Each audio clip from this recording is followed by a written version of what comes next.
আল্লাহর নবী তাবুক যুদ্ধে চলে গেলেন। 3.5 লক্ষ বাহিনীর বিরুদ্ধে মাত্র 30,000 সাহাবীর বাহিনী সেই তাবুক অঞ্চলে চলে গিয়েছে যুদ্ধ করার জন্য। যুদ্ধ করতে হয় নাই। আল্লাহর নবীর সাহাবায়ে কেরামের বাহিনী দেখে রোম সম্রাট 3.5 লক্ষ বাহিনী নিয়ে ভয়ের চোটে পড়াইছে। সুবহানাল্লাহ। বিনা রক্তপাতে রোম সাম্রাজ্য নবীজির করতলে চলে এসেছে। সুবহানাল্লাহ। সাঈদ ইবনে আব্দুর রহমান নবীর সাথে যুদ্ধে গেলেন, বাড়িতে রেখে গেলেন তার দ্বীনি ভাই সালাবা আনসারীকে। আমার ভাইরা, শয়তান সালাবা আনসারীর মনের মধ্যে ওয়াসওয়াসা দিল, সালাবা, বাড়ির ভেতরে তোমার ভাইয়ের স্ত্রী একাকী আছে, তুমি চাইলে যে কোনো কিছু করতে পারো। আল্লাহর নবী মদিনায় নাই, আবু বকর নাই, ওমর নাই, ওসমান নাই। সালাবা আনসারী শয়তানের ওয়াসওয়াসায় পড়ে বাড়ির পর্দাটা যখন সরাইছে, হাদিসের মধ্যে আসে ওয়াকানাত ইমরাআতান জামিলাতান। হযরতে সাঈদ ইবনে আব্দুর রহমানের স্ত্রী ছিলেন প্রচন্ড সুন্দরী মহিলা, প্রচন্ড রূপবতী মহিলা। শয়তানের ওয়াসওয়াসায় পড়ে বাড়ির ভিতরে ঢুকে সাঈদ ইবনে আব্দুর রহমানের স্ত্রীর হাতটা চেপে ধরেছে। সাঈদ ইবনে আব্দুর রহমানের স্ত্রী ডাক দিয়া বলে, সালাবা, ইয়া সালাবা, ইত্তাকিল্লাহ, ইত্তাকিল্লাহ, মা হাফিজতা হুরমাতা আখিকাল গাজী ফি সাবিলিল্লাহ। ডাক দিয়া বলে, সালাবারি, তোমার ভাই আল্লাহর নবীর সাথে যুদ্ধের ময়দানে চলে গিয়েছে, তার স্ত্রী তোমার কাছে আমানত রেখে গেছে, তার স্ত্রীর সম্ভ্রম, সম্মান, ইজ্জত তোমার কাছে আমানত। তুমি তো তোমার ভাইয়ের স্ত্রীর সম্মান রক্ষা করতে পারছো না। এতটুকু কথা হযরতে সালাবার কলিজার মধ্যে আল্লাহর এমন ভয় সৃষ্টি করে দিয়েছে। সাথে সাথে হযরতে সালাবা সাঈদ ইবনে আব্দুর রহমানের স্ত্রীর হাতটা ছেড়ে দিলেন, এক দৌড় দিয়া বাড়ি থেকে বাইরে চলে আসলেন। আল্লাহর কাছে কান্নাকাটি করে তওবা করতে লাগলেন আর বলতে লাগলেন, ইলাহি আনতা আনতা ওয়া আনা আনা, আনতাল আওয়াদু বিল মাগফিরা ওয়া আনাল আওয়াদু বিজ্জুনুব। ডাক দিয়া বললেন, আল্লাহ গো, তুমি তো তুমি আমার মালিক, আর আমি তো তোমার গুনাহগার বান্দা, আমি বারবার গুনাহ করি, তুমি আর আমাকে ক্ষমা করে দাও। সুবহানাল্লাহ। এমন সময় আল্লাহর নবী বিশাল বিজয় নিয়ে তাবুক যুদ্ধের ময়দান থেকে ফিরে আসলেন। সাঈদ ইবনে আব্দুর রহমান বাড়িতে এসে দেখে তার ভাই সালাবা বাড়িতে নাই। স্ত্রীকে ডাক দিয়া বললেন, স্ত্রী রে, আমার ভাই কোথায়? তার সাথে কোনো বাজে ব্যবহার করেছো কিনা? বাড়ি থেকে চলে গেছে কিনা? ডাক দিয়ে বলে, প্রাণের স্বামী আমার, তোমার ভাই সালাবা একটা অপরাধ করেছে, গুনার সাগরে নিজেকে ডুবায় দিয়েছে, তওবা করতে করতে বাড়ি ছেড়ে চলে গেছে। হাদিসে আসছে সালাবা আনসারীর স্ত্রী ছিল না, ছোট্ট একটা মেয়ে ছিল, তার নাম এসেছে হযরত খিমসানা। খিমসানাকে ডাক দিয়ে বলল, খিমসানা, কলিজার টুকরা কন্যা আমার, হাতের মধ্যে শিকল লাগায় দাও, পায়ের মধ্যে বেড়ি লাগায় দাও। আল্লাহর পক্ষ থেকে যতক্ষণ পর্যন্ত আমি সালাবার ক্ষমার ঘোষণা না আসবে, এই অবস্থা থেকে নিজেকে মুক্ত করব না। সালাবা আনসারী চলে গেলেন আবু বকরের কাছে, ডাক দিয়ে বললেন, ইয়া আবু বকর, ইন্নী লামাস্তু ইমরাআতা আখি আল গাজী ফি সাবিলিল্লাহ। আবু বকর রে, আমি আমার গাজী ভাই আল্লাহর রাসূলের সাথে যুদ্ধে গিয়েছে, তার স্ত্রীর সাথে অন্যায় করেছি, তার স্ত্রীকে স্পর্শ করেছি। হাল্লি মিন তাওবা, আমি পাপিষ্ঠ সালাবার জন্য কোনো তওবার ব্যবস্থা আছে নাকি? হযরতে আবু বকর বললেন, উখরুজ মিন ইনদি, সালাবা এই মুহূর্তে তুমি আমার দরবার থেকে বের হয়ে যাও। তোমার মতো পাপিষ্টের তওবা আছে কিনা আমি আবু বকরের জানা নাই। হতাশ হয়ে সালাবা আনসারী চলে গেলেন হযরতে ওমরের দরবারে। একই কথা বললেন, ইয়া ওমর, ইন্নী লামাস্তু ইমরাতা আখিয়াল গাজী ফি সাবিলিল্লাহ হাল্লি মিন তাওবা। ওমর, এমন অপরাধ আমি করেছি, আমার গাজী ভাইয়ের স্ত্রীর হুরমত আমি রক্ষা করতে পারি নাই, তাকে স্পর্শ করেছি, আমার জন্য কোনো তওবার ব্যবস্থা আছে নাকি? হযরত ওমর বললেন, আমার দরবার থেকে বের হয়ে যাও, তোমার মতো পাপিষ্ঠের তওবার ব্যবস্থা আছে কিনা আমি ওমরের জানা নাই। এবার নিরাশ হয়ে সালাবা আনসারী চলে আসলেন বিশ্ব নবী মুহাম্মাদুর রাসূলুল্লাহ সাল্লাল্লাহু আলাইহি সাল্লামের কাছে।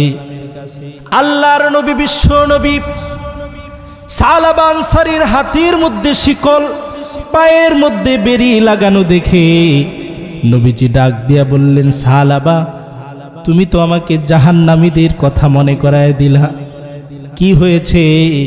সালাবা বললেন, কদ লামাস্তু ইমরাতা আখি আল গাজী ফি সাবিলিল্লাহ ইয়া রাসূলুল্লাহ ইয়া হাবিবাল্লাহ, আমি আমার গাজী ভাই সাইদ ইবনে আব্দুর রহমানের স্ত্রীর সাথে এমন কাজ করেছি, তার হাতটা স্পর্শ করেছি, আমার কোনো তওবার ব্যবস্থা আছে নাকি?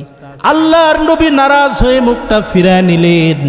সালাবা মনে করলো, আমার মতো গুনাহগারের তওবার কোনো ব্যবস্থা বুঝি আর বাকি নাই।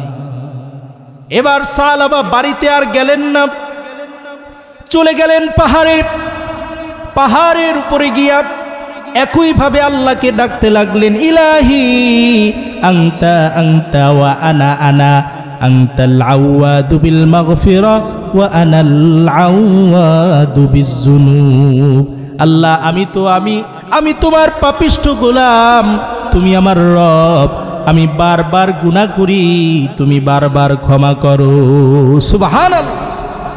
ছোট্ট একটা সগীরা গুনার কারণে কেমন তওবা করেছেন আল্লাহ পাক, সাথে সাথে জিবরিল আলাইহিস সালামকে দুনিয়াতে নবীজির কাছে পাঠায়া দিয়েছেন। সুবহানাল্লাহ। ডাক দিয়া বলতেছেন, হাবিবি আম খালাকতাল খালকা আও আনা। আল্লাহ পাক বললেন, নবী, এই যে বান্দা, এই যে মানুষ, এটা কি আপনি বানাইছেন নাকি আমি আল্লাহ বানাইছি? নবীজি বললেন, আল্লাহ অবশ্যই আপনি বানাইছেন। আল্লাহ রাব্বুল আলামিন নবীজিকে জানায় দিলেন, বাশশির আবদি কদ গফারতু লা, আমার বান্দা সালাবাকে ডেকে জানায় দেন, আমি আল্লাহ তার তওবা কবুল করে তাকে মাফ করে দিয়েছি। সুবহানাল্লাহ। আল্লাহর নবী বললেন, কে আছো? দাঁড়াও, এই মুহূর্তে সালাবাকে আমার কাছে নিয়ে আসো। আবু বকর দাঁড়াইলেন, হযরত ওমর দাঁড়াইলেন। আল্লাহর নবী বললেন, আবু বকর তুমি বসো, ওমর তুমি বসো। আর কে আসো? হযরত আলী দাঁড়ায় গেলেন, হযরত সালমান ফারসি দাঁড়ায় গেলেন। আল্লাহর নবী বললেন, আলী, সালমান, যাও এই মুহূর্তে আমার সালাবাকে খুঁজে আমার কাছে নিয়ে আসো। সুবহানাল্লাহ। হযরত আলী আর সালমান খুঁজতে খুঁজতে পাহাড়ে চলে আসছেন। এক রাখালের সাথে দেখা হয়েছে। রাখালকে ডাক দিয়া হযরত আলী জিজ্ঞেস করছেন, হাল রাআইতা রাজুলাম মিন আসহাবি রাসূলিল্লাহি সাল্লাল্লাহু আলাইহি ওয়াসাল্লাম। ও রাখাল, তুমি কি আল্লাহর নবীর একজন সাহাবীকে দেখেছো? এবার রাখাল জবাব দিয়ে বলে, ইন্নাকুমা তাতলুবানে আল হারিবা মিন আযাবিল্লাহ। রাখাল ডাক দিয়া বলে, আল্লাহর নবীর সাহাবী আলী, আমার মনে হয় তোমরা এমন একজনকে খুঁজতেছো যে কিনা আল্লাহর আযাব থেকে আল্লাহর রহমতের দিকে পাগলের মতো ছুটতেছে। সুবহানাল্লাহ। হযরত আলী বললেন, হ্যাঁ, তাকেই খুঁজি। রাখাল বললেন, পাহাড়ের চূড়া অপেক্ষা করো, সূর্য ডুবার সময় যখন হয়ে যাবে সালাবা চলে আসবে। মাগরিবের নামাজের পর থেকে তওবা শুরু করে, একেবারে ফজর পর্যন্ত আল্লাহর কাছে কান্নাকাটি করে আর তওবা করে। সুবহানাল্লাহ। সূর্য ডুবার সময় সালাবা চলে আসছি। হযরতে আলী সালাবার ডান হাত ধরলেন, হযরতে সালমান ফারসি রাদিয়াল্লাহু তাআলা আনহু সালাবা আনসারীর বাম হাতটা ধরলেন, ডাক দিয়া বললেন, সালাবা রে, তোমার জন্য সুসংবাদ, আল্লাহ ঘোষণা করেছেন তোমার সমস্ত গুনাহ আল্লাহ পাক মাফ করে দিয়েছেন। আল্লাহর নবী নিজে তোমাকে মসজিদে নববীতে ডেকেছেন। সুবহানাল্লাহ। ক্ষুধার্ত সাহাবী তওবা করতে করতে খাওয়ার কথা ভুলে গিয়েছে, পেটটা পিঠের সাথে লেগে গিয়েছে। হযরতে আলী আর সালমান যখন সালাবাকে নিয়ে মসজিদে নববীর মধ্যে উপস্থিত হয়ে গেছে, মাগরিবের আজান হয়ে গেছে। হযরতে বেলাল রাদিয়াল্লাহু আনহু ইকামত দিয়েছে। আল্লাহর নবী, বিশ্ব নবী মুহাম্মদুর রাসূলুল্লাহ সাল্লাল্লাহু আলাইহি ওয়াসাল্লাম মাগরিবের নামাজে দাঁড়ায় গেছে। আল্লাহর নবী, বিশ্ব নবী সূরাতুল ফাতিহা তেলাওয়াত করার পরে আল্লাহর নবী তেলাওয়াত করতে লাগলেন, আল্লাহকুমুত তাকাসুর হাত্তা যুরতুমুল মাকাবির। প্রথম আয়াত তেলাওয়াত করার পরে হযরতে সালাবা পেছনের কাতারে দাঁড়িয়ে নামাজ পড়ছেন। একটা আয়াত তেলাওয়াত করার পরে সালাবা এমন জোরে একটা চিৎকার দিয়েছে, হাত্তা যুরতুমুল মাকাবির পড়ার সাথে সাথে দ্বিতীয় আরেকটা চিৎকার দিয়ে হযরতে সালাবা মাটিতে লুটিয়ে পড়েছে। আল্লাহর নবী, বিশ্ব নবী নামাজ শেষ করে ফেলেছেন। সালমান রাদিয়াল্লাহু আনহুকে বললেন, সালমান দেখো তো আমার সালাবার কি হলো। ইনদাহ আলাইহিল মা, তার মাথার উপরে তুমি পানি ঢালো। হযরতে সালমান নিজের মুখটা সালাবার মুখের কাছে আনার পরে ডাক দিয়া বলে, ইয়া রাসূলুল্লাহ, ইয়া হাবিবাল্লাহ, পানি ঢেলে কোনো লাভ নাই। আপনার সালাবা তওবা করতে করতে আল্লাহর দরবারে চলে গেছে। সুবহানাল্লাহ। সাগর শুকিয়ে যাবে একদিন, পাহাড় তুলো হয়ে উড়বে, মহাকাশ ভুলে যাবে নিয়ম কানুন, পাথর জ্বালানি হয়ে পুড়বে। এই আকাশ, এই বাতাস, গ্রহ, নক্ষত্র, পাহাড়, সাগর কোনো কিছুই একদিন থাকবে না। জোরে বলেন ঠিক কি না? সাগর শুকিয়ে যাবে একদিন, পাহাড় তুলো হয়ে উড়বে, মহাকাশ ভুলে যাবে নিয়ম কানুন, পাথর জ্বালানি হয়ে পুড়বে। তবে আর ভরসা কি থাকে আমার প্রভু, চাই যে কেবল শুধু তোমার দিদার, চাই যে কেবল শুধু তোমার দিদার। আমরা সবাই আল্লাহর দিদার চাই। জোরে বলেন ঠিক কি না? আমি আপনাদেরকে একটু প্রশ্ন করতে চাই, সবাই একটু আমার মুখে মুখে জবাব দিতে হবে। রাজি আছি তো ইনশাআল্লাহ? বলেন ইনশাআল্লাহ। এখানে আমরা যারা বসে আছি, আমরা পাপী তাপী গুনাহগার। জোরে বলেন ঠিক কি না? কেউ এ কথা বুকে হাত দিয়ে বলতে পারবে না, হুজুর আমি নিষ্পাপ, আমার জীবনে কোনো গুনাহ নাই। জোরে বলেন ঠিক কি না? আমরা সবাই গুনাহগার, কেউ বড় কেউ ছোট। জোরে বলেন ঠিক কি না? এই যে গুনাহগার বান্দা আমরা যারা আছি, আমাদের একটাই উদ্দেশ্য, আমরা মৃত্যুর পরে আল্লাহর সাক্ষাৎ চাই। জোরে বলেন ঠিক কি না? বিনা আযাবে আল্লাহর জান্নাত চাই, চাই কি চাই না? আল্লাহ রাব্বুল আলামিন মুহাম্মদুর রাসূলুল্লাহ সাল্লাল্লাহু আলাইহি ওয়াসাল্লামের ঈমানদার উম্মতদেরকে জানায় দিচ্ছেন, আল্লাহ রাব্বুল আলামিন বলেন, ও দুনিয়ার মুমিনেরা, আমি আল্লাহর সাক্ষাৎ যদি তোমরা চাও, আমি আল্লাহর কাছে বিনা আযাবে জান্নাত যদি তোমরা পেতে চাও, একটা ফর্মুলা আল্লাহ পাক বলে দিচ্ছেন। পবিত্র কোরআনের 66 নম্বর সূরা সূরাতুত তাহরীমের মধ্যে আল্লাহ পাক বলেন, ইয়া আইয়ুহাল্লাযীনা আমানু তুবু ইলাল্লাহি তাওবাতান নাসুহা।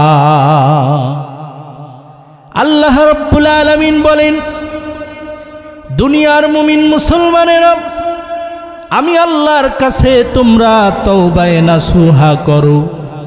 জীবনে যত গুনাহ করেছো, যত পাপ করেছো, আমি আল্লাহ সব মাফ করে দিয়ে তোমাদেরকে পাক সাফ বানায় দিব। সুবহানাল্লাহ। তাওবায়ে নাসুহা আল্লাহ পাক করতে বললেন। এটা কেমন তওবা? মুফাসসিরিনে কেরাম বলেন, তাওবাতান মাকবুলাতান লা তুরাদ্দু ইনদাল্লাহ। তাওবায়ে নাসুহা হচ্ছে এমন তওবা, যেই তওবা আল্লাহ পাক কবুল করেই থাকেন, ফিরায় দেন না। পড়েন সুবহানাল্লাহ। এই তওবার জন্য 3টা শর্ত আছে, এটা আমরা জানবো একটু পরে। পড়েন ইনশাআল্লাহ। এই পৃথিবীর সর্বপ্রথম মানুষটিকে আল্লাহ পাক সৃষ্টি করলেন জান্নাতে। জোরে বলেন ঠিক কি না? কোরআন যাদের কাছে নাই, হাদিস যাদের কাছে নাই, শুধু বিজ্ঞান আছে, তাদের মতে মানুষের সৃষ্টি বানর থেকে। বলেন নাউজুবিল্লাহ। আপনারা জানেন, ডারউইন তার বিবর্তনবাদের মধ্যে লিখে গেছে মানুষের সৃষ্টি বানর থেকে। তাদের কাছে যদি কোরআন থাকতো, হাদিস থাকতো, এ কথা তারা বলতে পারতো না। জোরে বলেন ঠিক কি না? কারণ বানরের সৃষ্টি জঙ্গলে, আর মানুষের সৃষ্টি কোথায়? আল্লাহর জান্নাতে। মানুষ আর মানবতার মর্যাদা দিয়েছে কোরআন, দিয়েছে ইসলাম, ঠিক কি না? আল্লাহ রাব্বুল আলামিন দুনিয়ার সর্বপ্রথম মানুষটিকে জান্নাতের মধ্যে সৃষ্টি করলেন। আদম আলাইহিস সালামকে সৃষ্টি করার পরে আল্লাহ রাব্বুল আলামিন দেখলেন জান্নাতের মধ্যে আদম ঘুরে ফিরে যা ইচ্ছা করে, যা ইচ্ছা খায়।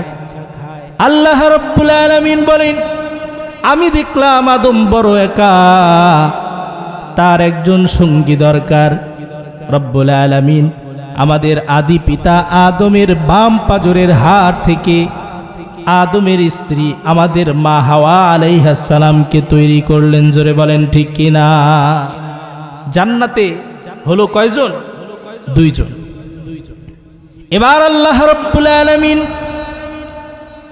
সূরাতুল বাকারার 36 নম্বর আয়াত থেকে আল্লাহ পাক বলেন, وَقُلْنَا يَا آدَمُ اسْكُنْ أَنْتَ وَزَوْجُكَ الْجَنَّةَ وَكُلَا مِنْهَا رَغَدًا حَيْثُ شِئْتُمَا وَلَا تَقْرَبَا هَذِهِ الشَّجَرَةَ فَتَكُونَا مِنَ الظَّالِمِينَ। আল্লাহ পাক বলেন, আমি বললাম, হে আদম, তুমি আর তোমার স্ত্রী জান্নাতের মধ্যে বসবাস করো, যা ইচ্ছা তোমরা খাও, যত খুশি স্বাচ্ছন্দ্যে পেটটা ভরে খাও, মনটা ভরে খাও। বেশি খাওয়ার জায়গা জান্নাতে। জোরে বলেন কোথায়? জান্নাতে। দুনিয়াতে আপনি খাবেন কি? দুনিয়াতে আছেই কি? আপনি দেখবেন 5 স্টার হোটেলগুলোতে বুফেট লাউঞ্জগুলোতে 150, 160, 70 পদের খাবার থাকে। জোরে বলেন ঠিক কি না? আপনি যদি দুনিয়ার সব খাবার একটা পাত্রে উপস্থিত করেন, স্বাদ মাত্র 6 প্রকার। জোরে বলেন কয় প্রকার? টক, ঝাল, মিষ্টি, তেতো, ন্যানো, পানসা। এই 6 প্রকার বাদে 7 নম্বর প্রকারের স্বাদ আপনি আনতে পারবেন? দুনিয়াতে খাবেন কি? আছে কি? বিজ্ঞান গবেষণা করে দেখেছে, এক একজন মানুষের মুখের মধ্যে আল্লাহ পাক যে জিহ্বা দিয়েছেন, এক একটা জিহ্বার মধ্যে 10,000 টেস্টিং বাড আল্লাহ পাক তৈরি করে দিয়েছেন। সুবহানাল্লাহ। মানে 10,000 রকমের খাদ্য টেস্ট করার যোগ্যতা এই জিহ্বা আল্লাহ দিয়ে রেখেছেন। সেটা এই দুনিয়ার জন্য নয়, সেটা আল্লাহর জান্নাতের জন্য। বলেন সুবহানাল্লাহ। দুনিয়াতে আপনি বেশি খাবেন, গ্যাস্ট্রিক, আলসার, হার্টে ব্লক, ডায়াবেটিস। জোরে বলেন ঠিক কি না? চিকিৎসা বিজ্ঞান দেখেছে বর্তমান পৃথিবীর মানুষের সবচাইতে বেশি রোগ হয় বেশি খাওয়ার কারণে। ঠিক কি না? দুনিয়াতে বেশি খেলে রোগ হবে। আপনি আমি যদি আল্লাহর রাসূলের সুন্নত মোতাবেক নিজের জীবনটা গড়তে পারি, জীবনে আপনার কোনো বড় রোগ হবে না। পড়েন না সুবহানাল্লাহ। আল্লাহর নবী, বিশ্ব নবী হাদিস শরীফের মধ্যে বলেন, ও আমার উম্মতেরা, তোমরা যখন খাবার খাও, পাকস্থলীর 3 ভাগের 1 ভাগ তোমরা খাবার দিয়া ভরো, 1 ভাগ ভরো পানি দিয়া, আরেক ভাগ তোমরা খালি রাখো। সুবহানাল্লাহ। আর আমাদের অভ্যাস হয়েছে, পারে না গলা পর্যন্ত খায়। জোরে বলেন ঠিক কি না? কি উপায় হবে আমাদের? আবার দেখেন, বর্তমান চিকিৎসা বিজ্ঞান, ডাক্তাররা বলে রাতের খাবার আগে খাওয়ার জন্য। জোরে বলেন ঠিক কি না? চিকিৎসা বিজ্ঞান আজকে বলতেছে রাতের খাবার আগে খাওয়ার জন্য, অথচ আল্লাহর নবী, বিশ্ব নবী 1450 বছর আগে হাদিস শরীফের মধ্যে বলে গিয়েছেন। এক হাদিসে এসেছে, আল্লাহর নবী বলেন, ইদা জা আল ইশা ওয়াল আশা ফাবদাউ বিল আশা। সুবহানাল্লাহ। এশা মানে কিছুক্ষণ আগে যে নামাজ আমরা পড়েছি, এশা মানে রাতের নামাজ, আর আশা মানে রাতের খাবার। নবীজি বলেন, এশার নামাজ সমাগত হয়েছে, রাতের খাবারও প্রস্তুত হয়ে গেছে, আগে রাতের খাবার খাও, এরপরে নামাজ পড়তে যাও। সুবহানাল্লাহ। এরপরে আল্লাহর নবী বলেন, রাতের বেলা খাবার খাওয়ার পরে তোমরা সাথে সাথে ঘুমাতে যেও না। নবীজি রাতের খাওয়ার পরে আম্মাজান আয়েশাকে নিয়ে দৌড়াদৌড়ি করেছেন। সুবহানাল্লাহ। আর আমরা তো খাওয়ার পরে সাথে সাথে শুয়ে পড়ি, সব রোগের বাসা আমাদের শরীরে বেঁধে যায়। জোরে বলেন ঠিক কি না? আল্লাহ রাব্বুল আলামিন আদম হাওয়াকে বললেন, জান্নাতের মধ্যে যেখানে খুশি যাও, যা ইচ্ছা তোমরা খাও। রব্বুল আলামিন বলেন, ওয়ালা তাকরাবা হাযিহিশ শাজারাতা ফাতাকুনা মিনাজ জালিমিন। আল্লাহ রব্বুল আলামিন বলেন, আদম হাওয়া, এই যে একটা গাছ তোমাদেরকে আমি দেখায় দিলাম, সাবধান সাবধান, এই গাছের ফল তো দূরের কথা, এই গাছের ধারে কাছেও কিন্তু তোমরা যেও না। সুবহানাল্লাহ। শয়তান তো পিছনে লেগেই আছে। জোরে বলেন ঠিক কি না? শয়তান আদম হাওয়াকে কুপ্রমন্ত্রণা দিল। সূরা তাহার মধ্যে আল্লাহ পাক এই কথা উল্লেখ করে দিয়েছেন। শয়তান কি বলল? শয়তান বলল, قال هل أدلكم على شجرة الخلد وملك لا يبلى। শয়তান বলল, আদম হাওয়া, এমন একটা গাছ তোমাদেরকে আমি দেখায় দিতে চাই, যে গাছের ফল যদি তোমরা খাও, আল্লাহর জান্নাতের মধ্যে তোমরা চিরস্থায়ী হয়ে যাবা। আদম বললেন, আল্লাহ যেটা নিষেধ করেছেন ওই দিকে আহ্বান যে করে সে শয়তান ছাড়া আর কেউ না। সুবহানাল্লাহ। মা হাওয়া আলাইহিস সালাম মহিলা মানুষ, মনটা নরম, তাকে খাওয়াইছে, তাকে দিয়ে আদমকে খাওয়াইছে। রব্বুল আলামিন আদম হাওয়ার শরীর থেকে জান্নাতের পোশাক খুলে ফেলে দিয়েছেন। আল্লাহ রব্বুল আলামিন সূরা বাকারার 36 নম্বর আয়াত থেকে বলেন, فأزلهما الشيطان عنها فأخرجهما مما كانا فيه। শয়তান তাদের পদস্খলন ঘটালো। শয়তান ওয়াসওয়াসা দিয়ে জান্নাত থেকে তাদের বের করে দিল। আল্লাহ রাব্বুল আলামিন বললেন, আমি বললাম ইহবিতু মিনহা জামিয়া, তোমরা একজন আরেকজনের শত্রু হিসেবে আমি আল্লাহর জান্নাত থেকে তোমরা নেমে যাও। এবার মুফাসসিরিনে কেরাম বলেন, আদম আলাইহিস সালামকে নামালেন শ্রীলঙ্কায়, মা হাওয়া আলাইহিস সালামকে জেদ্দায় নামালেন। আদম আলাইহিস সালাম দুনিয়াতে আসার পরেই শুরু করলেন রোনা জারি, কান্নাকাটি। মুফাসসিরিনে কেরাম বলেন 360 বছর পর্যন্ত আদম কান্নাকাটি করেছে, তওবা কবুল হয় না।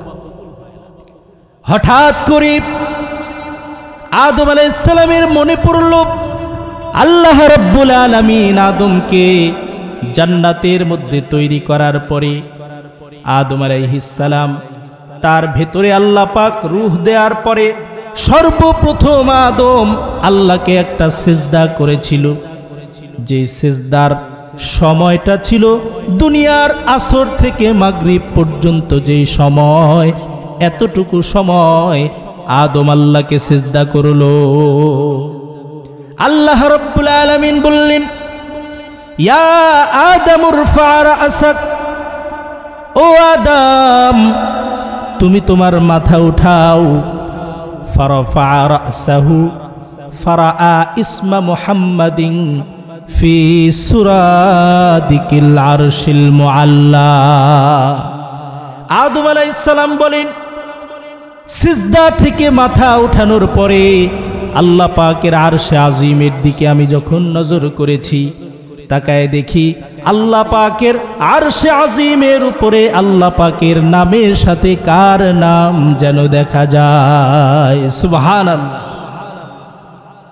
আদম আলাইহিস সালাম আল্লাহকে জিজ্ঞেস করলেন, আল্লাহ আপনার নামের সাথে কার নাম দেখা যায়? আল্লাহ রাব্বুল আলামিন বললেন, ইসমু নবী মিন যুররিয়াতিক ইসমুহু ফিস সামাই আহমদ ওয়া ফিল আরদি মুহাম্মদ। আল্লাহ পাক বলেন, যে নামটা তুমি আরশে আজিমের উপরে দেখেছো সে আর কেউ নয়, দুনিয়াতে তোমার বংশ থেকে আসবে। আকাশের ফেরেশতারা যার আলোচনা করে আহমদ নামে, দুনিয়াবাসী যার আলোচনা করবে মুহাম্মদ নামে। সুবহানাল্লাহ। আদম আলাইহিস সালাম বললেন, 350 বছর কান্নাকাটি করলাম, 350 বছরে আল্লাহ পাক আমার তওবা কবুল করলেন না। জান্নাতের কথা স্মরণ করে, মুহাম্মাদুর রাসূলুল্লাহর কথা স্মরণ করে আদম বললেন, আল্লাহুম্মা ইন্না নাতাওয়াসসালু ইলাইকা বিওয়াসিলাতি মুহাম্মাদিন সাল্লাল্লাহু আলাইহি ওয়াসাল্লাম। আল্লাহর কাছে ডাক দিয়া বললেন, আল্লাহ গো, 350 বছর চোখের পানি ফেলে কান্নাকাটি করলাম, তওবা তো কবুল হয় না। তোমার নবী মুহাম্মাদুর রাসূলুল্লাহর ওসিলায় আমি আদমের তওবা কবুল করে নাও। সুবহানাল্লাহ।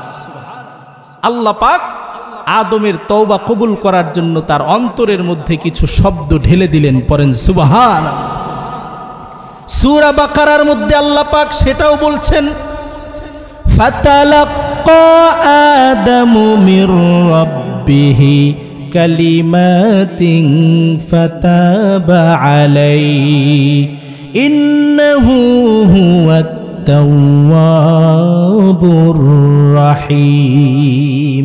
আল্লাহ পাক বললেন, আদমের তওবা কবুল করার জন্য আদমের অন্তরের মধ্যে কিছু শব্দ আমি ঢেলে দিলাম।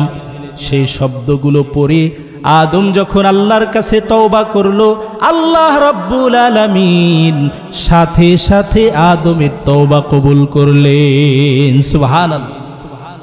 আদম আলাইহিস সালাম কি দোয়া পড়লেন জানা দরকার আছে না নাই? আপনারা মনে করতে পারেন না জানি কি দোয়া পড়ছেন, আমরা বুঝি জানি না। আপনি অবাক হয়ে যাবেন, সেই দোয়াটা প্রতি নামাজের পরে ইমাম সাহেব 2 হাত তুলে করেন। আপনি আমি প্রতিদিন শুনি, প্রতি জুমায় শুনি। বড় কোনো ওয়াজ মাহফিল হলে বক্তা সাহেব সেই দোয়া পড়েই মুনাজাত শুরু করেন, পড়েন না সুবহানাল্লাহ? সূরাতুল আরাফের 23 নম্বর আয়াতে আল্লাহ রাব্বুল আলামিন সেই দোয়া উল্লেখ করে দিয়েছেন। আল্লাহ পাক বললেন, আদম এই দোয়া পড়ে দোয়া করলো, রব্বানা যালামনা আনফুসানা ওয়া ইল্লাম তাগফির লানা ওয়া তারহামনা লানাকুনান্না মিনাল খাসিরিন। সবাই পারেন না? সবাই একটু পড়েন না, রব্বানা যালামনা আনফুসানা ওয়া ইল্লাম তাগফির লানা ওয়া তারহামনা লানাকুনান্না মিনাল খাসিরিন। আদম ডাক দিয়া বললেন, আল্লাহ নিশ্চয় আমরা নিজেদের উপর জুলুম করেছি, আমি আর হাওয়া। ওয়া ইল্লাম তাগফির লানা, যদি আপনি আমাদেরকে ক্ষমা না করেন, লানাকুনান্না মিনাল খাসিরিন, আমরা ক্ষতিগ্রস্তদের অন্তর্ভুক্ত হয়ে যাব। আল্লাহ রাব্বুল আলামিন ডাক দিয়ে বললেন, ইয়া আদম কদ গফারতু যামবাক ওয়া জাআলতুকা মিনাল আম্বিয়া। আদম, আমি তোমার গুনাহ ক্ষমা করে দিলাম, তোমার ভুল মাফ করে দিলাম। শুধু তাই নয়, তুমি আব্দুল্লাহ আদমকে এখন থেকে আমি আল্লাহ নবিউল্লাহ বানায় দিলাম। সুবহানাল্লাহ, তুমি আদমকে আমি নবুয়ত দিয়ে দিলাম। আমার ভাইয়েরা, এই যে আল্লাহ পাক আদমের তওবা কবুল করলেন, এবার আল্লাহ পাক বললেন, আদম শুধু তোমার তওবা কবুল করলাম তাই নয়, আমি তওবার দরজা খুলে দিলাম। কিয়ামত পর্যন্ত তোমার সন্তানেরা ভুল করার পরে আমি আল্লাহর কাছে তওবা করবে, আমি তার তওবা কবুল করে নিব। পড়েন না সুবহানাল্লাহ? আমার ভাইয়েরা, আপনি আমি কত গুনাহ করেছি, নিরাশ হওয়ার কোনো কারণ নাই। আল্লাহ রাব্বুল আলামিন নবীজির মাধ্যমে জানায় দিয়েছেন, তিরমিজি শরীফের হাদিস 3540 নম্বর হাদিস। আল্লাহর নবী বলেন, হাদিসে কুদসি।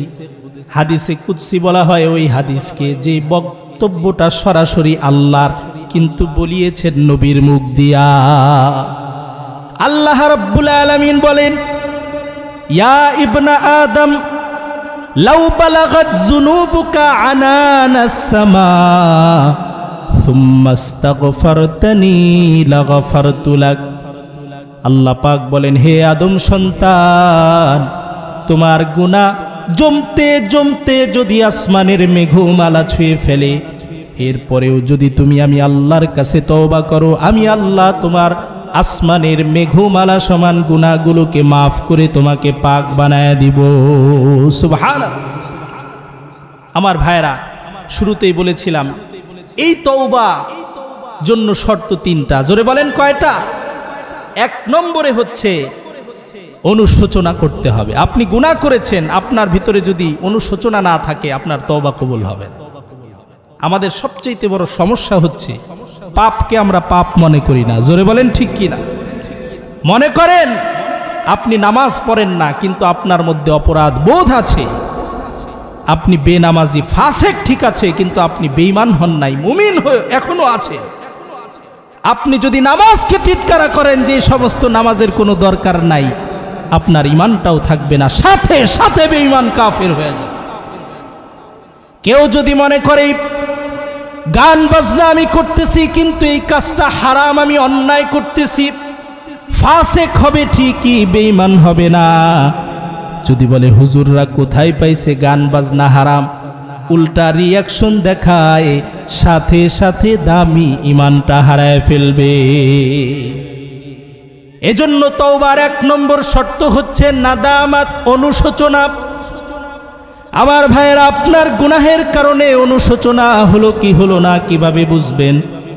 আল্লামা ফখরুদ্দিন রাজি রহমাতুল্লাহি আলাইহি বলেন, শুকনা কাঠের মধ্যে আগুন জ্বালায় দিলে কাঠ থেকে যেমন ধোঁয়া বের হয়, বান্দা যখন নিজের গুনাহের কারণে লজ্জিত হইয়া অনুতপ্ত হইয়া নিজের গুনাহগুলোর কারণে অত্যন্ত অনুতপ্ত হবে, বান্দার চোখ থেকে টপ টপ করে পানি পড়তে থাকবে।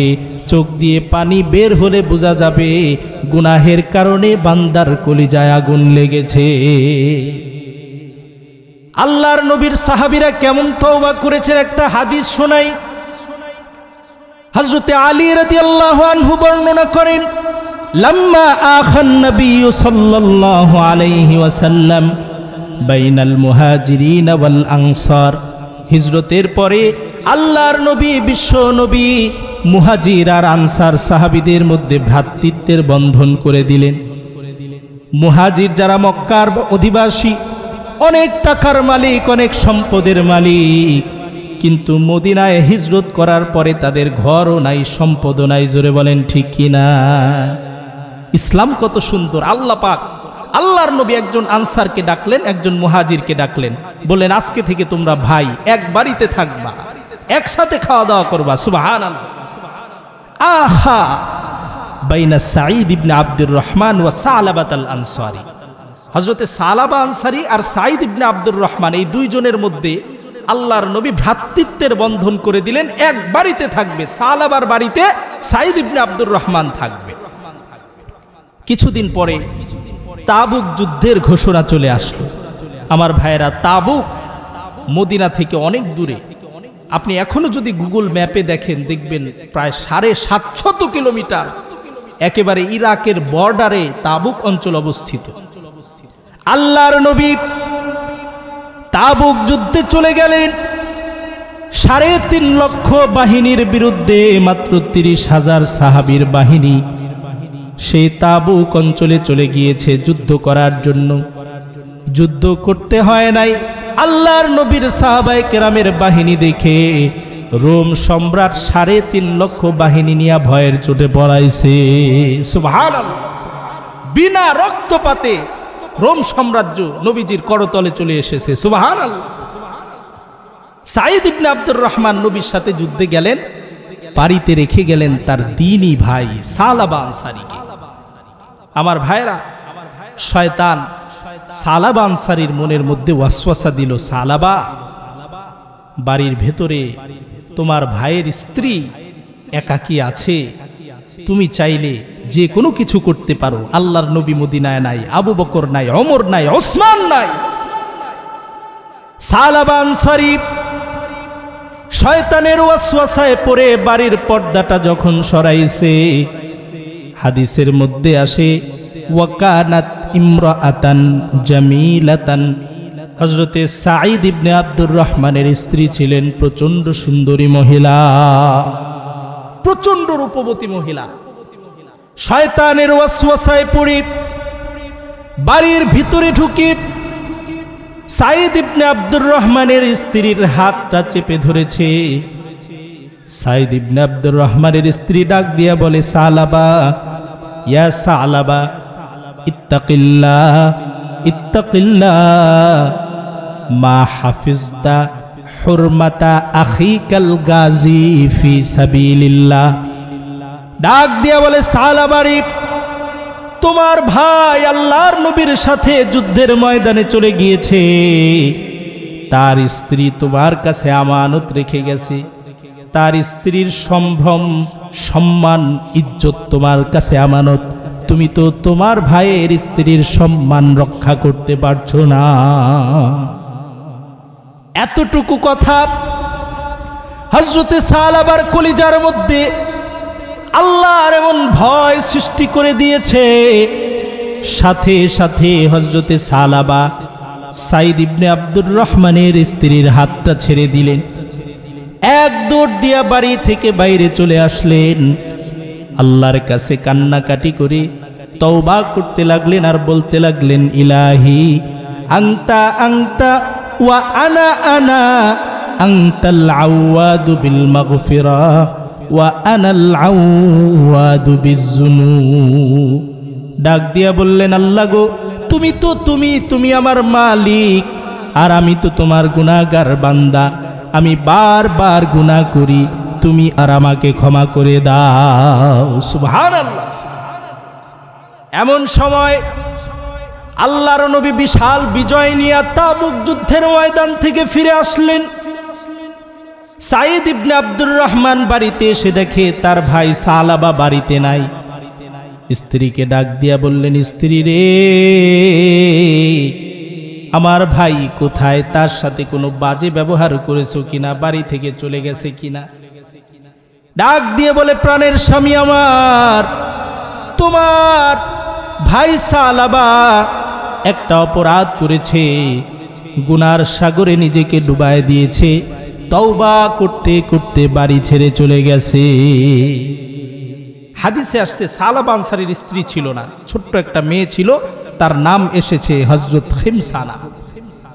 খিমসানাকে ডাক দিয়ে বলল, খিমসানা, কলিজার টুকরা কন্যা আমার, হাতের মধ্যে শিকল লাগায় দাও, পায়ের মধ্যে বেড়ি লাগায় দাও। আল্লাহর পক্ষ থেকে যতক্ষণ পর্যন্ত আমি সালাবার ক্ষমার ঘোষণা না আসবে, এই অবস্থা থেকে নিজেকে মুক্ত করব না। সালাবা আনসারী চলে গেলেন আবু বকরের কাছে, ডাক দিয়ে বললেন, ইয়া আবা বকর, ইন্নী লামাস্তু ইমরাআতা আখি আল গাজী ফি সাবিলিল্লাহ। আবু বকর রে, আমি আমার গাজী ভাই আল্লাহর রাসূলের সাথে যুদ্ধে গিয়েছে, তার স্ত্রীর সাথে অন্যায় করেছি, তার স্ত্রীকে স্পর্শ করেছি। হাল্লি মিন তাওবা, আমি পাপিষ্ঠ সালাবার জন্য কোনো তওবার ব্যবস্থা আছে নাকি? হযরতে আবু বকর বললেন, উখরুজ মিন ইনদি।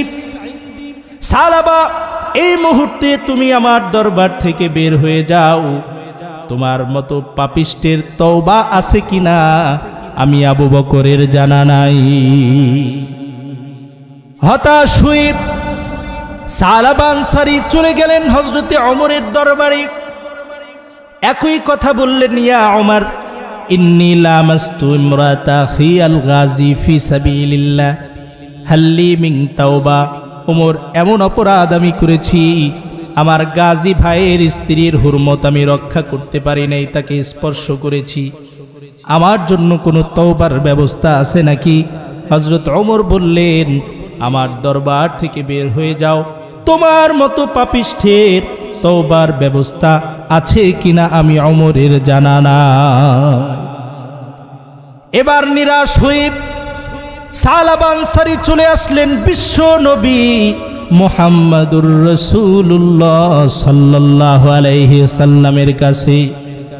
আল্লাহর নবী বিশ্ব নবী সালাবা আনসারীর হাতের মধ্যে শিকল, পায়ের মধ্যে বেড়ি লাগানো দেখে নবীজি ডাক দিয়া বললেন, সালাবা, তুমি তো আমাকে জাহান্নামীদের কথা মনে করায় দিলা, কি হয়েছে? সালাবা বললেন, কদ লামাস্তু ইমরাতা আখি আল গাজী ফি সাবিলিল্লাহ ইয়া রাসূলুল্লাহ ইয়া হাবিবাল্লাহ, আমি আমার গাজী ভাই সাঈদ ইবনে আব্দুর রহমানের স্ত্রীর সাথে এমন কাজ করেছি, তার হাতটা স্পর্শ করেছি, আমার কোনো তওবার ব্যবস্থা আছে নাকি? আল্লাহর নবী নারাজ হয়ে মুখটা ফিরায় নিলেন। সালাবা মনে করলো, আমার মতো গুনাহগারের তওবার কোনো ব্যবস্থা বুঝি আর বাকি নাই। এবার সালাবা বাড়িতে আর গেলেন না, চলে গেলেন পাহাড়ে। পাহাড়ের উপরে গিয়া একইভাবে আল্লাহকে ডাকতে লাগলেন, ইলাহি আনতা আনতা ওয়া আনা আনা, আনতাল আওয়াদু বিল মাগফিরা ওয়া আনাল আওয়াদু বিজ্জুনুব। আল্লাহ, আমি তোমার পাপিষ্ঠ গোলাম, তুমি আমার রব, আমি বারবার গুনাহ করি, তুমি বারবার ক্ষমা করো। সুবহানাল্লাহ। ছোট্ট একটা সগীরা গুনার কারণে কেমন তওবা করেছেন আল্লাহ পাক, সাথে সাথে জিবরিল আলাইহিস সালামকে দুনিয়াতে নবীজির কাছে পাঠায়া দিয়েছেন। সুবহানাল্লাহ। ডাক দিয়া বলতেছেন, হাবিবি আম খালাকতাল খালকা আও আনা। আল্লাহ পাক বললেন, নবী, এই যে বান্দা, এই যে মানুষ, এটা কি আপনি বানাইছেন নাকি আমি আল্লাহ বানাইছি? নবীজি বললেন, আল্লাহ অবশ্যই আপনি বানাইছেন। আল্লাহ রাব্বুল আলামিন নবীজিকে জানায় দিলেন, বাশশির আবদি কদ গফারতু লা, আমার বান্দা সালাবাকে ডেকে জানায় দেন আমি আল্লাহ তার তওবা কবুল করে তাকে মাফ করে দিয়েছি। সুবহানাল্লাহ। আল্লাহর নবী বললেন, কে আছো দাঁড়াও, এই মুহূর্তে সালাবাকে আমার কাছে নিয়ে আসো। আবু বকর দাঁড়াইলেন, হযরত ওমর দাঁড়াইলেন। আল্লাহর নবী বললেন, আবু বকর তুমি বসো, ওমর তুমি বসো। আর কে আসো? হযরত আলী দাঁড়ায় গেলেন, হযরত সালমান ফারসি দাঁড়ায় গেলেন। আল্লাহর নবী বললেন, আলী সালমান যাও এই মুহূর্তে আমার সালাবাকে খুঁজে আমার কাছে নিয়ে আসো। সুবহানাল্লাহ। হযরত আলী আর সালমান খুঁজতে খুঁজতে পাহাড়ে চলে আসছেন। এক রাখালের সাথে দেখা হয়েছে। রাখালকে ডাক দিয়া হযরত আলী জিজ্ঞেস করছেন, হাল রাআইতা রাজুলাম মিন আসহাবি রাসূলিল্লাহ সাল্লাল্লাহু আলাইহি ওয়াসাল্লাম, ও রাখাল তুমি কি আল্লাহর নবীর একজন সাহাবীকে দেখেছো? এবার রাখাল জবাব দিয়ে বলে, ইন্নাকুমা তাতলুবানে আল হারিবা মিন আযাবিল্লাহ। রাখাল ডাক দিয়া বলে, আল্লাহর নবীর সাহাবী আলী, আমার মনে হয় তোমরা এমন একজনকে খুঁজতেছো যে কিনা আল্লাহর আযাব থেকে আল্লাহর রহমতের দিকে পাগলের মতো ছুটতেছে। সুবহানাল্লাহ। হযরত আলী বললেন, হ্যাঁ তাকেই খুঁজি। রাখাল বললেন, পাহাড়ের চূড়া অপেক্ষা করো, সূর্য ডুবার সময় যখন হয়ে যাবে সালাবা চলে আসবে। মাগরিবের নামাজের পর থেকে তওবা শুরু করে, একেবারে ফজর পর্যন্ত আল্লাহর কাছে কান্নাকাটি করে আর তওবা করে। সুবহানাল্লাহ। সূর্য ডোবার সময় সালাবা চলে আসছি। হযরতে আলী সালাবার ডান হাত ধরলেন, হযরতে সালমান ফারসি রাদিয়াল্লাহু তাআলা আনহু সালাবা আনসারীর বাম হাতটা ধরলেন। ডাক দিয়া বললেন, সালাবা রে, তোমার জন্য সুসংবাদ, আল্লাহ ঘোষণা করেছেন তোমার সমস্ত গুনাহ আল্লাহ পাক মাফ করে দিয়েছেন। আল্লাহর নবী নিজে তোমাকে মসজিদে নববীতে ডেকেছেন। সুবহানাল্লাহ। ক্ষুধার্ত সাহাবী তওবা করতে করতে খাওয়ার কথা ভুলে গিয়েছে, পেটটা পিঠের সাথে লেগে গিয়েছে। হযরতে আলী আর সালমান যখন সালাবাকে নিয়ে মসজিদে নববীর মধ্যে উপস্থিত হয়ে গেছে, মাগরিবের আজান হয়ে গেছে। হযরতে বেলাল রাদিয়াল্লাহু আনহু ইকামত দিয়েছে। আল্লাহর নবী বিশ্ব নবী মুহাম্মদুর রাসূলুল্লাহ সাল্লাল্লাহু আলাইহি ওয়াসাল্লাম মাগরিবের নামাজে দাঁড়ায় গেছে।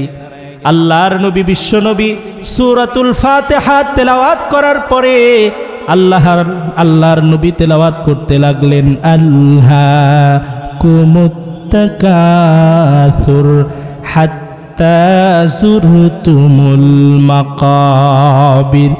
প্রথম আয়াত তেলাওয়াত করার পরে হযরতে সালাবা পেছনের কাতারে দাঁড়িয়ে নামাজ পড়ছেন। একটা আয়াত তেলাওয়াত করার পরে সালাবা এমন জোরে একটা চিৎকার দিয়েছে, হাত্তা যুরতুমুল মাকাবির পড়ার সাথে সাথে দ্বিতীয় আরেকটা চিৎকার দিয়ে হযরতে সালাবা মাটিতে লুটিয়ে পড়েছে। আল্লাহর নবী বিশ্ব নবী নামাজ শেষ করে ফেলেছেন। সালমান রাদিয়াল্লাহু আনহুকে বললেন, সালমান দেখো তো আমার সালাবার কি হলো। ইনদাহ আলাইহিল মা, তার মাথার উপরে তুমি পানি ঢালো। হযরতে সালমান নিজের মুখটা সালাবার মুখের কাছে আনার পরে ডাক দিয়া বলে, ইয়া রাসূলুল্লাহ, ইয়া হাবিবাল্লাহ, পানি ঢেলে কোনো লাভ নাই। আপনার সালাবা তওবা করতে করতে আল্লাহর দরবারে চলে গেছে। সুবহানাল্লাহ। কেমন তওবা করেছেন দেখেন। সামান্য একটা সগীরা গুনার কারণে সাহাবায়ে কেরাম কত বেশি লজ্জিত হয়েছে। আল্লাহর নবী বললেন, সালাবার গোসলের ব্যবস্থা করো। আমার সালাবার কাফন পরাও, কবর খোদো। আমি নবী নিজে দাঁড়িয়ে সালাবার জানাজার নামাজ পড়াবো। সুবহানাল্লাহ, কি সৌভাগ্য! নবীজি যার জানাজার নামাজ পড়াবে, নবীজি যার জন্য আল্লাহর কাছে দোয়া করবে, তার মতো সৌভাগ্যবান দুনিয়াতে আর কেউ হতে পারে না। এবার জানাজা প্রস্তুত করা হলো। হযরতে আলী রাদিয়াল্লাহু আনহু বলেন, আল্লাহর নবী জানাজার নামাজ পড়ানোর জন্য ইমামতির জায়গায় যখন এগিয়ে যাচ্ছেন, আমরা তাকায় দেখলাম আল্লাহর নবী বৃদ্ধাঙ্গুলের উপর ভর করে করে হাঁটতেছেন, নিজের পায়ের তালুটা জমিনে লাগান নাই। জানাজার নামাজ শেষ হওয়ার পরে হযরতে আলী ডাক দিয়ে বললেন, ইয়া রাসূলুল্লাহ, ইয়া হাবিবাল্লাহ, আপনি কেন বৃদ্ধাঙ্গুলের উপর ভর করে নামাজের দিকে গেলেন? নিজের পায়ের তালুটা জমিনে কেন লাগান নাই? আল্লাহর নবী বলেন, সালাবার তওবা আল্লাহর দরবারে এত বেশি কবুল হয়ে গেছে, আল্লাহ পাক আসমানের প্রত্যেকটা দরজা খুলে দিছে। লক্ষ লক্ষ কোটি কোটি রহমতের ফেরেশতা মদিনা মুনাওয়ারায় সালাবার জানাজায় শরীক হয়ে গেছে। এত বেশি ফেরেশতা দুনিয়াতে এসেছে, আমি নবী নিজের পায়ের তালুটা জমিনে লাগানোর জায়গা পাই নাই। সুবহানাল্লাহ, এমন দাম সালাবার আল্লাহর কাছে বেড়ে গেছে এই তওবার কারণে। আমার ভাইয়েরা, সেই তওবার জন্য এক নম্বর শর্ত হচ্ছে নাদামাত, অনুশোচনা। জীবনে আপনি আমি কত গুনাহ করেছি, গুনাহের কারণে যদি লজ্জিত হতে পারি, অনুতপ্ত হতে পারি, এক নম্বর শর্ত পূরণ হবে তাওবায়ে নাসুহার। দুই নম্বর শর্ত হচ্ছে আইয়ুকলিআ আনিল মাসিয়া। আপনি সুদের ব্যবসা লাগায় রাখবেন, শবে বরাতের দিন তওবা করবেন, তওবা কবুল হবে। ঘুষের ব্যবসা লাগায় রাখবেন, শবে কদরের রাতে কান্নাকাটি করে তওবা করবেন, তওবা কবুল হবে না। নামাজ তরক করবেন, আল্লাহর কাছে তওবা করবেন, তওবা কবুল হবে না। হারাম খাবেন, তওবা করবেন, তওবা কবুল হবে না। হারাম ছাড়তে হবে, তওবা করতে হবে। নামাজ ধরতে হবে, তওবা করতে হবে। সুদ ঘুষ ছাড়তে হবে, তওবা করতে হবে। এটা হলো দুই নম্বর শর্ত। গুনাহের কাজ ছাড়তে হবে, জোরে বলেন ঠিক কি না? তিন নম্বর শর্ত আইয়াজআমা আল্লাহ ইয়াউদা ফিহা আবাদা। এমন একটা দৃঢ় সংকল্প করবেন, জীবনে যা করেছি আর যতদিন আল্লাহর জমিনে থাকব ওই গুনাহটা আর কোনোদিন করব না। এই তিন শর্ত যদি একত্রিত করতে পারেন, আল্লাহর কাছে আপনার তওবা 100% কবুল হবে। শুধু কবুলই হবে না, আল্লাহ রাব্বুল আলামিন বলেন, এমন তওবা যদি বান্দা করে, আমি আল্লাহ পাক রব্বুল আলামিন বান্দার মর্যাদা শত শত গুণে বাড়ায়া দেই। সুবহানাল্লাহ, কেমন বাড়ান মর্যাদা? সূরা ফুরকানের 70 নম্বর আয়াতে আল্লাহ পাক বলেন, আল্লাহ বলেন, ইল্লা মান তাবা ওয়া আমানা ওয়া আমিলা আমালান সালিহা ফাউলাইকা ইউবাদদিলুল্লাহু সাইয়্যাতিহিম হাসানাত। আল্লাহ পাক বলেন, এমন তওবা যখন বান্দা করবে, নেক আমল করবে, আমি আল্লাহ বান্দার তওবা তো কবুল করবই, এমন ভাবে কবুল করব, বান্দার জীবনের যত গুনাহগুলো আছে আমি আল্লাহ ওই গুনাহগুলোকে নেকি দ্বারা পরিবর্তন করে তার আমল নামায় দিয়ে দিব। সুবহানাল্লাহ, শুধু তওবা কবুলই করবেন না, জীবনে যত গুনাহ করছেন সেগুলোকে নেকি বানায়া পরিবর্তন করে আপনার আমল নামায় দিয়ে দিবেন। সুবহানাল্লাহ। এজন্য আসুন, আজকের এই মাহফিল থেকে একটু পরেই প্রধান আলোচক আসবেন, আমরা তার আলোচনা শুনে আখেরি মুনাজাতের আগে খাঁটি ভাবে তওবা করতে রাজি আছি তো? ইনশাআল্লাহ তওবা করতে হবে, তওবার কোনো বিকল্প নাই। আল্লাহর জান্নাত যদি পেতে চান, তওবার কোনো বিকল্প নাই। আপনি তওবা করবেন, আপনার মর্যাদা আল্লাহর কাছে শুধু বাড়তেই থাকবে, বাড়তেই থাকবে। সুবহানাল্লাহ। আপনি অবাক হয়ে যাবেন, আল্লাহর নবী বিশ্ব নবী মুহাম্মাদুর রাসূলুল্লাহ সাল্লাল্লাহু আলাইহি ওয়াসাল্লাম, যার জীবনে কোনো গুনাহ নাই, জোরে বলেন আছে নাকি? আল্লাহ পাক বললেন মা তাকাদ্দামা মিন যামবিহি ওয়া মা তাআখার, আমার নবীর আগের পরের সমস্ত গুনাহ আমি আল্লাহ মাফ করে দিয়েছি। যেই নবীর জীবনে কোনো গুনাহ নাই, আল্লাহর নবী বলেন আমি প্রতিদিন কমপক্ষে 100 বার আল্লাহর কাছে তওবা করি। যে নবীর গুনাহ নাই সে যদি 100 বার তওবা করতে পারে, আপনি আমি তো পাপী তাপী গুনাহগার, আমরা তো হাজার কোটি বার করলেও, কথা বলেন ঠিক কিনা? নবীজির সমান তো হওয়া দূরের কথা, আমাদের গুনাহের কাফারা আদায় হবে না, জোরে বলেন ঠিক কিনা? এজন্য ভাইয়েরা আমার, আল্লাহর কাছে তওবা করতে হবে। বিশেষ করে বর্তমান যে পরিস্থিতি বাংলাদেশে, সবচাইতে দ্বিনি অঙ্গনে সবচাইতে নাজুক পরিস্থিতি তাবলিগ জামাতের মধ্যে, জোরে বলেন ঠিক কিনা? আমি এখনো বলি, যারা ইতাআতি আছেন, সাতপন্থী যারা আছেন, সময় থাকতে আল্লাহর কাছে তওবা করেন, জোরে বলেন ঠিক কিনা? আল্লাহর কাছে যদি তওবা না করেন, যে অপরাধ আপনারা করেছেন, টঙ্গীর ময়দানে ঘুমিয়ে থাকা নিরস্ত্র আল্লাহওয়ালা তাহাজ্জুদরত মুসল্লিদেরকে কুপায়া কুপায়া আপনারা হত্যা করেছেন, আমার মনে হয় তওবা যদি আপনাদের কপালে নসিব না হয়, কাল কিয়ামতের দিন আল্লাহর আসামির কাঠগড়ায় দাঁড়াতে হবে, জোরে বলেন ঠিক কিনা? টঙ্গীর ইস্তেমার ময়দানে যে সমস্ত মানুষেরা তারা ছিল, তাদের কাছে কোনো অস্ত্র নাই, জোরে বলেন আছে নাকি? তাবলিগওয়ালাদের কাছে থাকে তসবিহ, জোরে বলেন ঠিক কিনা? পকেটের ভেতরে থাকে আল্লাহর নবীর সুন্নত মেসওয়াক। এই সমস্ত মানুষেরা ঘুমের মধ্যে ছিল, কেউ বা তাহাজ্জুদের নামাজের মধ্যে দাঁড়ায় ছিল।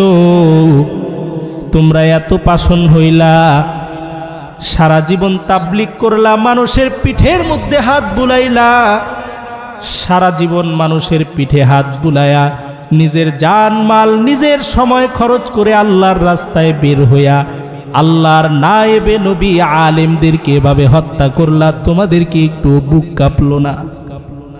সামান্য একজন মানুষের জন্য নিজের ঈমানটাকে বিক্রি করে দিলা।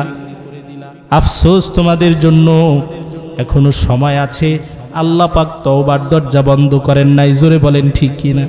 আমি বড় আশ্চর্য হয়ে গেছি, একজন আলমী সুরার তাবলিগওয়ালা সাক্ষাৎকারের মধ্যে বলতেছে, হাতুড়ি দিয়ে আমারে পিটাইছে, এত বেশি নির্যাতন করছে।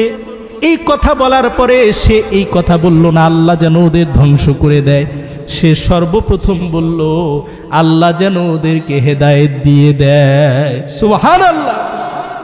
তোমরা কাদেরকে আঘাত করলা? তোমরা যাদেরকে হত্যা করলা, তোমরা যাদের বুকের মধ্যে ছুরি ঢুকাইলা, তোমরা যাদেরকে হাতুড়ি পেটা করে যাদের পা যাদের হাতগুলোকে থেতলে দিলা, তারা তোমাদের জন্য হেদায়েতের দোয়া করতেছে। এখনো সময় আছে, তওবা করো, জোরে বলেন ঠিক কিনা? সাবধান মুসলমান, আলেমদের বিরুদ্ধে যাবেন না। যাবেন আলেমদের বিরুদ্ধে না। আল্লাহর নবী বলেন, আমার যে উম্মত একজন আলেমের সাথে বসে খাবার খাইলো, সে যেন মনে রাখে, সে যেন জেনে রাখে, সে যেন আমি নবীর সাথে বসে খানা খাইলো। যে আলেমের সাথে মোহাব্বত রাখলো, সে যেন আমি নবীর সাথে মোহাব্বত রাখলো।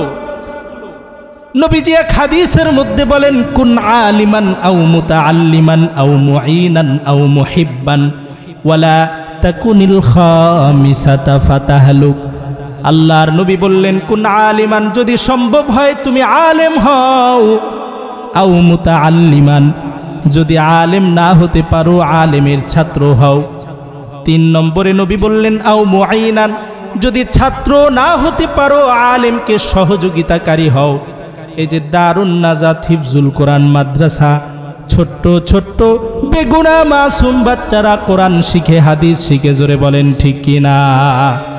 আপনি আলেম হতে পারেন নাই, ছাত্র হতে পারেন নাই, এই ছোট্ট ছোট্ট বাচ্চাদেরকে সহযোগিতা যদি করেন, একবেলা খাবারের ব্যবস্থা করেন, তাদেরকে কাপড় চোপড় কিনে দেন, তাদের লেখাপড়ার খাতা কলমের ব্যবস্থা যদি আপনি করে দেন, আল্লাহর নবী বললেন মুআইনান, সাহায্যকারীদের খাতায় নাম উঠে যাবে। 1 নম্বরে বললেন আলেম হও, 2 নম্বরে বললেন আলেমের ছাত্র হও, যদি তা না পারো তাহলে আলেমের সহযোগিতাকারী হও। 4 নম্বরে আল্লাহর নবী বললেন আও মুহিব্বান, যদি আলেমও না হতে পারো, আলেমের ছাত্র যদি না হতে পারো গো, আলেমের সহযোগিতাকারীও যদি না হতে পারো, 4 নম্বরে আলেমকে ভালোবাসো। কি করো? আলেমকে ভালোবাসো, মহব্বত করো। দেখেন হাদিসের শেষ অংশে নবীজি বলেন ওয়ালা তাকুনিল খামিসাতা ফাতাহলুক, সাবধান 5 নম্বরটা হইও না। 5 নম্বর মানে আলেমের বিরোধিতাকারী হইও না। যদি হও কি হবে? ফাতাহলুক, সাথে সাথে ধ্বংস হয়ে যাবে, দুনিয়াও যাবে আখিরাতও যাবে। আহারে, এই আলেমদের গায়ে যারা হাত তুলেন আপনাদের কি একটু কলিজা কাঁপে না? একজন মানুষের দোহাই দেন, দেখবেন সাতপন্থীরা বলে এই খানদানের মাধ্যমে আমরা এই কাজ পাইছি। জোরে বলেন ঠিক কিনা? এই খানদান ইলিয়াস রহমাতুল্লাহ আলাইহির খানদানেরা গোমরা হতে পারে না। আর ইলিয়াস রহমাতুল্লাহ আলাইহির খানদান তো বহুত দূর কি বাত। আল্লাহর নবী নূহ আলাইহিস সালাম, আল্লাহর নবী লূত আলাইহিস সালামের স্ত্রীর ব্যাপারে আল্লাহ পাক কোরআনের মধ্যে সূরা তাহরিমের মধ্যে আল্লাহ পাক বলছেন ওয়াদারাবাল্লাহু মাসালাল লিল্লাযিনা কাফারু ইমরাআতা নূহ ওয়া ইমরাআতা লূত কানাতা তাহতা আবদাইনি মিন ইবাদিনা সালিহাইনি ফাখানাতাহুমা ফালাম ইউগনিয়া আনহুমা মিনাল্লাহি শাইআ ওয়া কিলা আদখুলান নার মা'আদ দাখিলিন। আল্লাহ রাব্বুল আলামিন বলেন লূতের স্ত্রী, নূহ আলাইহিস সালামের স্ত্রী, এই 2 জন নবীর স্ত্রী আমার নবীদের কাছে থেকে নবীর বিছানার, নবীর শয্যার সঙ্গী হয়েছে, কিন্তু আল্লাহকে মানে নাই, নাফরমানি করেছে। আল্লাহ রাব্বুল আলামিন বলেন নবীর স্ত্রী হওয়ার পরেও তারা জাহান্নামী হয়ে গেছে। নবীর স্ত্রী হয়ে জাহান্নামী হয়ে গেছে, আর তুমি খানদানের দোহাই দাও। আরে আল্লাহর নবীর চাচা আবু তালেব ইসলামের যে খেদমত করেছে, বর্তমান যুগের 1 কোটি মুসলমান মিলেও, সারা দুনিয়ার মুসলমান মিলেও ইসলামের সেই খেদমত করতে পারবে না, ঠিক কিনা? সেই আবু তালেব হেদায়েত পাইল না, আর খানদান হওয়ার কারণে সাদ সাহেব যেটা বলবে সেটাই ঠিক, দুনিয়ার সব আলেম বিফলে যাক তারা এটা মনে করে। আল্লামা তাকি উসমানী, আল্লামা আরশাদ মাদানী সহ দারুল উলুম দেওবন্দের ফিতনা, সাদ সাহেব গোমরা, তাদের অনুসারীরাও গোমরা। তারা যতক্ষণ পর্যন্ত আলমী সুরার নেতৃত্বে এসে তাবলীগ না করবে তারা গোমরাই থাকবে, তারা ভ্রান্তই থাকবে। জলে বলেন ঠিক কিনা? আল্লাহ রাব্বুল আলামিন আমাদেরকে তাওবায়ে নাসুহা নসিব করুন, এতাতিদেরকে তাওবায়ে নাসুহা নসিব করুন, ফিরে আসার তৌফিক দান করুন। সকলেই পড়ি আমিন। ওয়া আখিরু দাওয়ানা আনিল হামদুলিল্লাহ।